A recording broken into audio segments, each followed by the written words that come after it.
Nowak, and Mr. Nowak is present via Zoom as well. Morning, Judge. All right, what is this on for? It says motion to increase bond. Yes, Judge, I did not file a motion. So what happened in this case, Your Honor, is that this is a media case. He was arrested for punishable by life crimes. He should have been held no bond.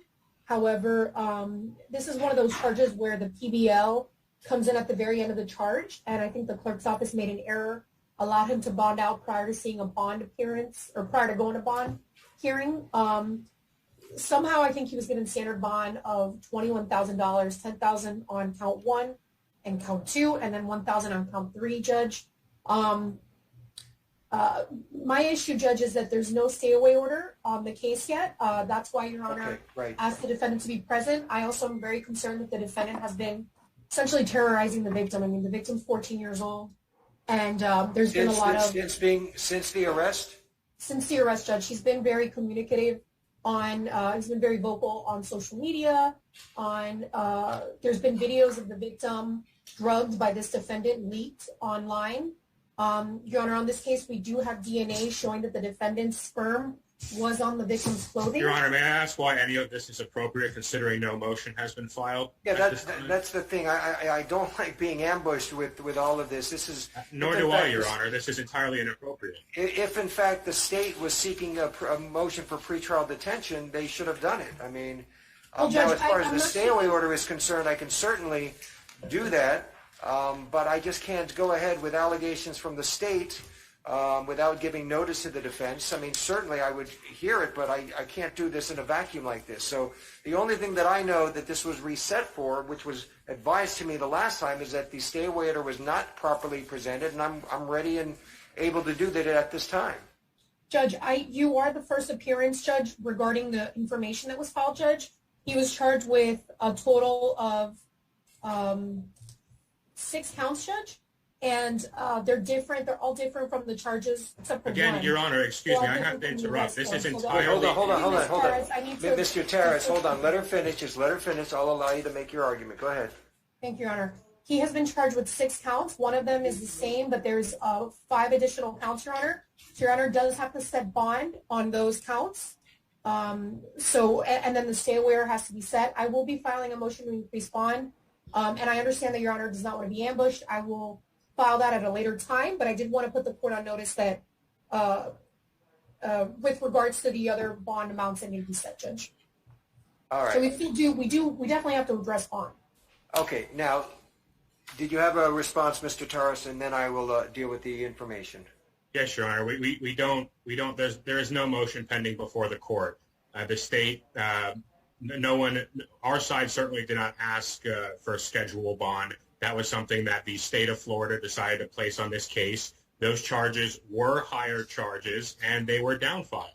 Doesn't matter that there was more charges that were listed on the information. These are downfiled charges. Mr. Nowak is out on constitutional bond. There's no motion pending before this court, and there's no need for Ms. Garcia to just ambush us with additional information that she feels the court and the media in her speak should hear.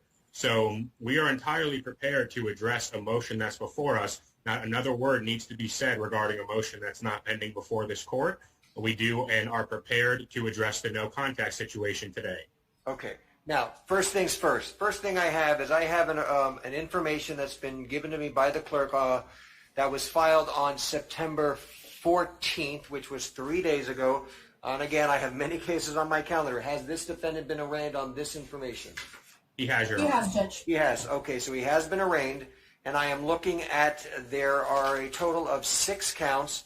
I, at this point, do not see that there are any non-bondable offenses, and there appears to be a second-degree felony for count 1, second-degree felony count 2, 3 is also second-degree, 4 second-degree, 5 is a first-degree misdemeanor, and 6 is a third-degree felony. So have all of the bonds been addressed at the time of the arraignment?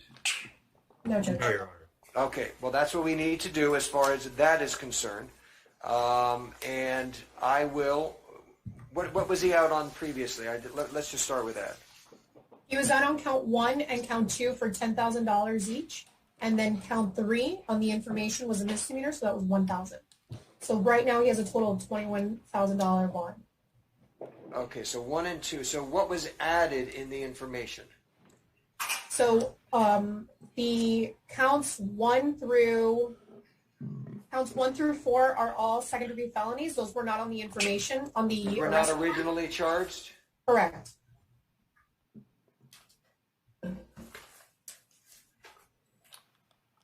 Also, Judge, count 6 is interference of custody.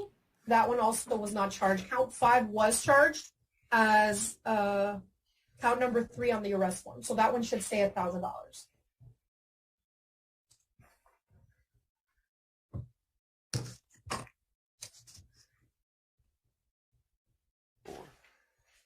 So then what was the original 10,000? If you're saying that 1 through 4 was not charged and then 6 was not charged, then what was the original charges where he got the two $10,000 and then $1,000? So the original charges was count 1 was engaging in sexual activity with a child in familiar custodial authority. That was actually a PBL, but that charge, when it's input into the arrest form, it looks like an F1. So on that count, he was given $10,000. Then on count 2, it's sexual battery of a victim 12 to 17 years of age. That's an F1. That was another $10,000 bond. And then count 3 is count 5 on the information. Okay. All right. So as it relates to the new information, the court is going to, on count 1, the defendant will be given a bond of $10,000. On count 2, defendant will be given a bond of $10,000. On count 3, defendant will be given a bond of $10,000. On count 4, defendant will be given a bond of $10,000. On count 5, that will be a $1,000. And count 6 will be $5,000 bond. All right, does corrections have that? Well, all right, clerks have that as well? Yeah, I have it, Judge. Okay. So he is going to need to post those additional amounts. If it was $21,000 originally, it's now going to be $46,000 additional bond. That's as to that issue. Anything further on that issue? And then we're going to get to the stay-away order. So, Judge, I do think it's important to note that he is a California resident. So I would ask that Your Honor consider that when setting the bonds. Are these standard bonds, Judge? I do not know what is considered a standard bond on these, but these are the bonds that the court's going to be giving. Okay. So, no, Judge, I'll be filing a motion to increase bond due to the facts of the case. The other, in addition to the bond, Judge, it's just a stay-away order I think that we need to address today. Understood. All right, anything further from the defense as to the bonds for right now? Your Honor, I don't see that the state has laid any grounds for why the bond amount should be increased. We believe we're not there yet. We're not there yet. There's no discussion right now. That's not what's before the court. The court just is setting bonds on the new counts. These counts are downfiled. I just want to make that clear from the record, even though there's more of them. Understood. So but we would object to the entire bond amount increasing, considering these are downfiled charges. Okay. Your objection is noted. Other than that, no, Your Honor. All right. As it relates to the stay-away order, okay. So apparently these are minors. If I can have the defendant sworn. Mr. Nowak, can you unmute yourself? Yes. Raise your right hand. Do you swear affirm the testimony you're about to give is the truth, the whole truth, and nothing but the truth? Yes. Okay, so you can put your arm down. Can you tell me your full name and your date of birth? Michael Eugene Nope Jr., born August 10th, 1983. All right, thank you, sir. All right, so you are currently charged under case F21 14438 with several counts involving a minor victim. And the minor victim is identified as T like Thomas, S like Sam. Do you know who that is? Yes. All right.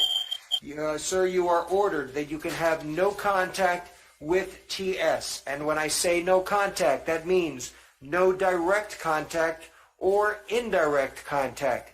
Indirect contact includes you cannot communicate with this individual via social media, you cannot call, you cannot text, you cannot reach out to this individual or in some way attempt to communicate through a third person. Do you understand that, sir? Yes, I do. All right. Now, I will just advise you and admonish you. This means what it says. I do not know whether or not you were given any type of a stay-away order, but as of right now, this stay-away order is in effect in that if you violate any terms of this stay-away order, that may be grounds for your bond status, your pretrial release status to be revoked, and you will be immediately taken into custody. Do you understand that, sir? Yes, I do. Okay. Anything further on that issue from the state? No, Your Honor. Anything further from that issue from the defense? No, Your Honor. All right. That is all that the court has before me. Are we done? Ms. Garcia? I believe so, Judge. I just want the defendant to be aware that he should not be posting any social media posts or anything about this case, about the victim in this case. I know that there was a video of the victim leaked on social media. I'm concerned about the victim's, well-being regarding this case. So I just want to make sure the defendant's well aware that if that happens, we will be filing the appropriate motions to avoid that from happening. All right. Well, just so it's clear. Yeah, just so it's clear, I just want both sides to know allegations are allegations. I certainly will respond to some type of evidence shown to the court that the defendant has somehow violated the court's order. Now, let me hear from the defense. Judge, I just want to make clear for the record as well that this arrest, Mr. Nowak has been compliant and has known about this investigation for far before his arrest. Has come down and voluntarily submitted 2 warrants along the way because he has nothing to hide. Any allegations that the state is making about their fear that he might have been tampering or attempting to scare the alleged victim via social media, there's no order saying that he is not allowed to use social media. And I also would like to make clear that it took the state till 4:56 p.m. on the night before the arraignment to file an information here, and a reduced one. If they were so scared, they had ample opportunity to file a motion in the meanwhile, and they failed to do so. So I don't believe that Your Honor has taken into consideration any of the arguments that they've put forth regarding why they believe bond should be increased, because that's inappropriate. We're not there. I'm not even entertaining it. So let's not even. I don't even want to hear anything about it because nothing's before me as to an increase. Well, Your Honor has the ability to set the additional counts at ROR. Well, I'm not. I can tell you I'm not. Based upon the only thing I have in front of me is an information. That's what I've decided as far as the bond is concerned. That's it. Nothing more, nothing less. Well, we would object to Your Honor taking into consideration any of the statements made by Ms. Garcia in reaching that determination. Okay. Now, however, I do need to just advise Mr. Nowak, based upon some of the arguments. I don't know what is out there that has been posted, but I will advise Mr. Nowak that if in fact there is evidence shown to the court that you have somehow been responsible for submitting some type of social media involving this victim, you may have a First Amendment right, but it is limited. And if the state can show that this was done with some type of intent to either harass or intimidate a witness, that's serious. So just keep that in mind. You certainly have a First Amendment right, but if you do something that in somehow is intended to intimidate this witness, then the court will listen to what the allegations are and what evidence the state has presented. I think that can be the last word on this matter. I have a December 3rd report date. What is that on for? I believe that was just for the status, Your Honor, case disposition, regular. Okay, perfect. All right, as of right now, that's the next date that we have on this case. Okay, thank you, everyone. Thank you so much, Judge. Okay, thank you, Your Honor. Care. All right, bye-bye. Judge, any word from TGK?